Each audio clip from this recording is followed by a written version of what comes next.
ಕೇಂದ್ರದಿಂದ ರಾಜ್ಯ ಸರ್ಕಾರಕ್ಕೆ ಅನುದಾನ ತಾರತಮ್ಯ ಆಗ್ತಾ ಇದೆ ಅನ್ನುವಂತಹ ಆರೋಪದ ಬೆನ್ನಲ್ಲೇ ಸಿದ್ದರಾಮಯ್ಯ ನೇತೃತ್ವದ ಸರ್ಕಾರ ಇವತ್ತೊಂದಷ್ಟು ಅಂಕಿ ಅಂಶಗಳನ್ನ ತೆರೆದಿಟ್ಟಿದ್ದಾರೆ. ಹಾಗಾದ್ರೆ ಉತ್ತರ ದಕ್ಷಿಣ ರಾಜ್ಯಗಳ ಅನುದಾನ ತಾರತಮ್ಯ ನಿಜವಾಗ್ಲೂ ಕೂಡ ಆಗ್ತಾ ಇದೆಯಾ? ಏನಾಗ್ತಾ ಇದೆ? ರಾಜ್ಯಕ್ಕೆ ಬರಬೇಕಾಗಿರುವಂತಹ ಅನುದಾನ ಎಷ್ಟು? ಹಾಗಾದ್ರೆ ಕೇಂದ್ರ ಸರ್ಕಾರ ಮಲತಾಯಿ ಧೋರಣೆಯನ್ನ ಎಷ್ಟು ಮಟ್ಟಿಗೆ ಮಾಡ್ತಾ ಇದೆ? ಮಲತಾಯಿ ಧೋರಣೆ ಆಗ್ತಾ ಇದೆಯಾ? ಕೇಂದ್ರ ಸರ್ಕಾರ ಹೇಳೋದೇನು? ರಾಜ್ಯ ಸರ್ಕಾರ ತೆರೆದಿಟ್ಟಂತ ಅಂಕಿ ಅಂಶಗಳಲ್ಲಿ ಏನೇನು ಉಲ್ಲೇಖ ಆಗಿತ್ತು ನೋಡ್ತಾ ಹೋಗೋಣ. ಉತ್ತರ ದಕ್ಷಿಣ ರಾಜ್ಯಗಳ ಅನುದಾನ ಹಂಚಿಕೆ ವಾರ್ ನಡೀತಾ ಇದೆ. ಕೇಂದ್ರದ ವಿರುದ್ಧ ರಾಜ್ಯ ಕಾಂಗ್ರೆಸ್ ಸರ್ಕಾರ ಸಿಡಿದೆದ್ದಿದೆ.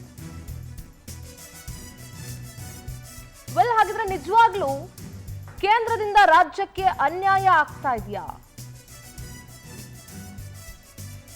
ಬಿಜೆಪಿಯೇತರ ರಾಜ್ಯಗಳಿಗೆ ಸಮರ್ಪಕವಾಗಿ ಅನುದಾನವನ್ನ ಕೊಡ್ತಾ ಇಲ್ವಾ? ಪವರ್ ಟಿವಿಯಲ್ಲಿ ಅನುದಾನ ವಾರ್ನ ಕಂಪ್ಲೀಟ್ ವಿಶ್ಲೇಷಣೆಯನ್ನ ಮಾಡಲಾಗುತ್ತೆ. ಸುದ್ದಿಗೋಷ್ಠಿಯನ್ನ ನಡೆಸಿ ಅಂಕಿ ಅಂಶವನ್ನ ಮಾನ್ಯ ಮುಖ್ಯಮಂತ್ರಿಗಳು ಸಿದ್ದರಾಮಯ್ಯನವರು ಬಿಚ್ಚಿಟ್ಟಿದ್ದಾರೆ. ಫೆಬ್ರವರಿ 7ನೇ ತಾರೀಕು ದೆಹಲಿಯ ಜಂತರ್ ಮಂತರ್ನಲ್ಲಿ ಕಾಂಗ್ರೆಸ್ ಪ್ರತಿಭಟನೆ ಮಾಡಿಕೊಳ್ಳೋದಕ್ಕೂ ಕೂಡ ಈಗ ಸಿದ್ಧತೆಯನ್ನ ಮಾಡಿಕೊಂಡಿದೆ. ಡಿಕೆಸು ದೇಶ ವಿಭಜನೆ ಹೇಳಿಕೆ ಬಳಿಕ ಅನುದಾನದ ವಾರ ಸಿಕ್ಕಾಪಟ್ಟೆ ಜೋರಾಗಿದೆ. ಕೇಂದ್ರದ ಗಮನವನ್ನ ಸೆಳೆಯೋದಕ್ಕೆ ಸಿದ್ದು ಸಂಪುಟವೇ ದೆಹಲಿಗೆ ಶಿಫ್ಟ್ ಆಗ್ತಾ ಇದೆ.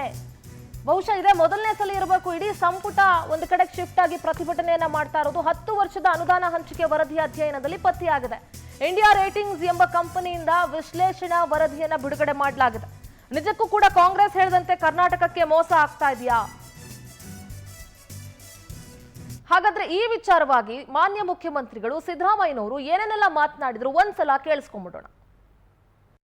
ನಾಳಿದ್ದು ಜಂತರ್ ಮಂತರ್ನಲ್ಲಿ, ದೆಹಲಿಯ ಜಂತರ್ ಮಂತರ್ನಲ್ಲಿ ಕಾಂಗ್ರೆಸ್ ಸರ್ಕಾರ ಮತ್ತು ಪಕ್ಷ ಒಂದು ಪ್ರತಿಭಟನೆಯನ್ನ ಕೇಂದ್ರ ಸರ್ಕಾರದ ಗಮನವನ್ನು ಸೆಳೆಯಲಿಕ್ಕೋಸ್ಕರ, ಈ ದೇಶದ ಜನರ ಗಮನವನ್ನು ಸೆಳೆಯಲಿಕ್ಕೋಸ್ಕರ ಪ್ರತಿಭಟನೆಯನ್ನ ಹಮ್ಮಿಕೊಂಡಿದ್ದೀವಿ.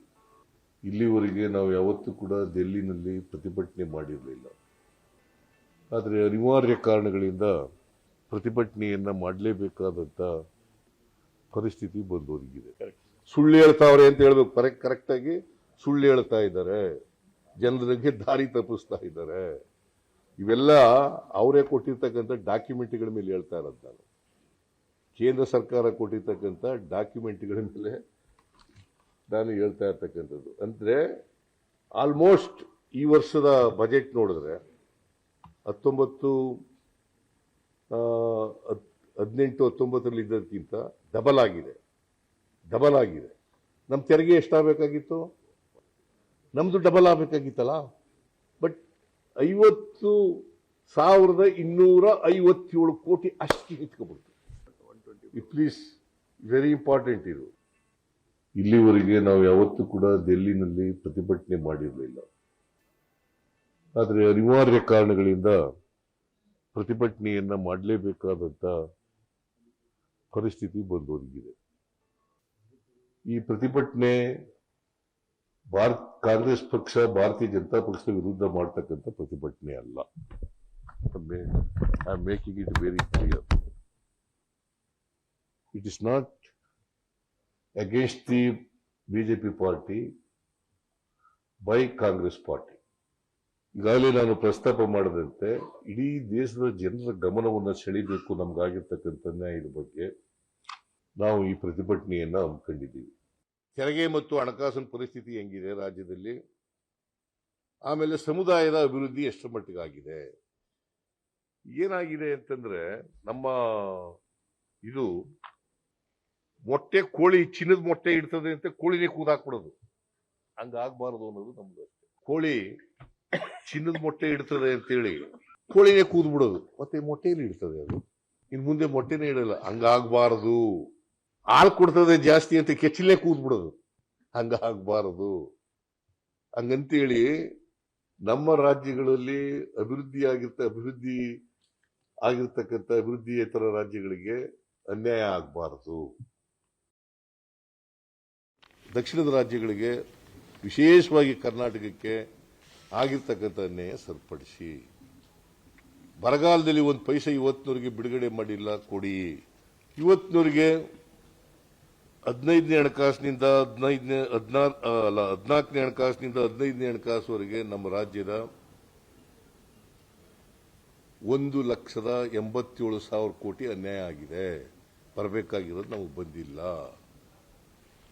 14th ಫೈನಾನ್ಸ್ ಕಮಿಷನ್ ಪ್ರಕಾರ 15ನೇ ಹಣಕಾಸಿನಲ್ಲಿ ನಮಗೆ ಹಂಚಿಕೆ ಮಾಡಿದ್ರೆ ಇಷ್ಟು ನಷ್ಟ ಆಯ್ತಿರಲಿಲ್ಲ. ಸೊ ಇವತ್ತು ಭಾರತೀಯ ಜನತಾ ಪಕ್ಷದವರು ಯಡಿಯೂರಪ್ಪನವ್ರಿಗೂ ಪಾಪ ಬಾಯಿ ಇಲ್ಲ, ಬಸವರಾಜ ಬೊಮ್ಮಾಯಿ ಅವ್ರಿಗಂತೂ ಬಾಯಿ ಇಲ್ಲವೇ ಇಲ್ಲ, ಅಶೋಕರಿಗೆ ಗೊತ್ತೇ ಇಲ್ಲ ಪಾಪ ಇವೆಲ್ಲ. ಪ್ರಹ್ಲಾದ್ ಜೋಶಿ ಕೇಂದ್ರದಲ್ಲಿ ಮಂತ್ರಿ ಆಗಿದ್ದಾರೆ, ನಮ್ಮ ಎಂತೆವಳು ಅಮ್ಮ ಶೋಭಾ ಕರಂದ್ಲಾಜೆ ಮಂತ್ರಿ ಆಗಿದ್ದಾರೆ, ಎಂತೆವರು ಕೂಬಾ ಮಂತ್ರಿ ಆಗಿದ್ದಾರೆ. ಅವ್ರು ಯಾರು ಒಂದು ದಿನ ಬಾಯಿ ಬಿಟ್ಟಿಲ್ಲ. 25 ಜನ ಪ್ಲಸ್ ಈಗ ಒಂದು 26 ಜನ ಸೇರ್ಕೊಂಡಿದ್ದಾರೆ.